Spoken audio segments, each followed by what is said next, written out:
공화국 논평. 할복을 좋아하는 사무라이 임명진이 가케무샤를 자처한 진정한 쇼군 박근혜 동지께서는 안종범의 수첩을 증거로 쓰겠다는 헌법재판소에 대한 강도 높은 국가적 중대 조치를 취하실 계획을 표명하시고 구체적인 공격 방침을 제시하시었다. 경애하는 박근혜 동지의 단호한 결심은 불통 행보를 보이는 헌법재판소에 대한 격한 분노의 표시다.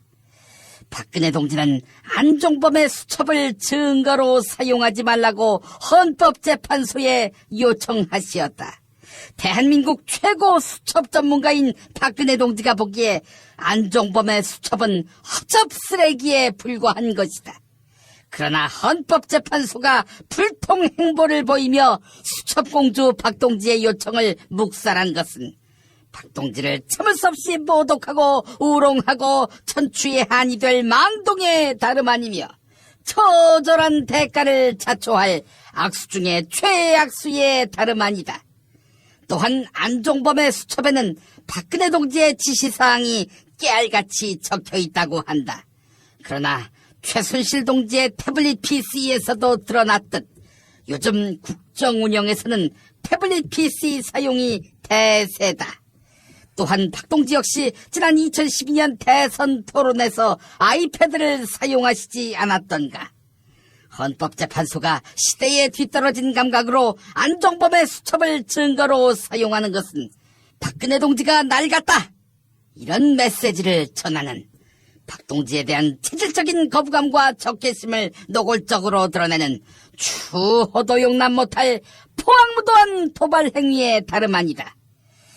헌법재판관들은 이제라도 박근혜 동지를 찾아가 참회의 눈물을 흘리며 이틀 연속 위안부 합의 관련 질문을 했다가 반기문에게 나쁜 놈 소리를 들은 기자들 꼴만은 나지 않게 해달라고 이 말을 땅에 찍고 반성해야 할 것이다.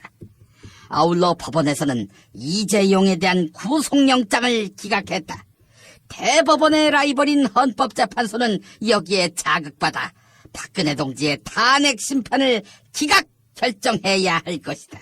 만약 거절할 시에는 박근혜 동지의 치솟는 분노와 경천 동지의 탄압의 불벼락을 피할 수 없게 될 것이다.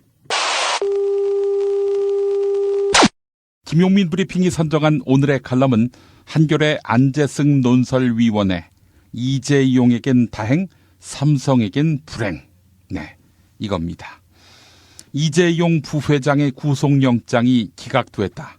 433억의 뇌물 공여, 97억의 횡령, 국회 청문회에서의 위증 등 혐의의 중대성을 고려할 때 3대에 걸친 삼성 총수 가운데 첫 구속자가 나올 가능성이 큰 것으로 관측됐다. 하지만 결과는 정반대였다. 구속영장 기각 직후 삼성은 불구속 상태에서 진실을 가질 수 있게 돼 다행이라는 공식 입장을 내놓았다. 과연 다행일까? 한겨울을 구치소에서 보내야 할 상황을 피하게 된 이재용 부회장에게는 다행일지 모르겠다. 하지만 이재용이 곧 삼성이 아닐진데 삼성에게도 다행일 수 있을까? 구속영장 기각이 삼성에 대한 비판 여론에 기름을 끼얹은 꼴이 됐다. 박근혜도 최순실도 허수아비, 삼성이 대한민국 권력 서열 1위, 진정한 법꾸라지 삼성, 돈이 실력임을 입증한 사법부 등 비판과 함께 박영수 특검 힘내라, 촛불 시민 모여라, 국민은 끝까지 간다 등 응원이 쏟아지고 있다. 이재용 구속, 삼성 경영 위기, 한국 경제 위기라는 흘러간 노래가 적어도 국민에게는 통하지 않은 것이다.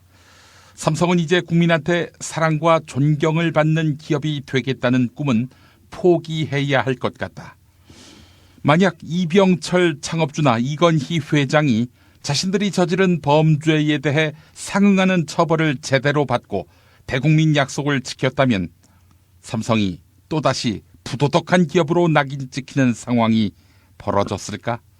최소한 이건희 회장이 10년 전 눈물을 글썽이며 약속한 지배구조 개선을 실행했다면 박근혜 최순실 게이트에 이렇게까지 휘말렸을까?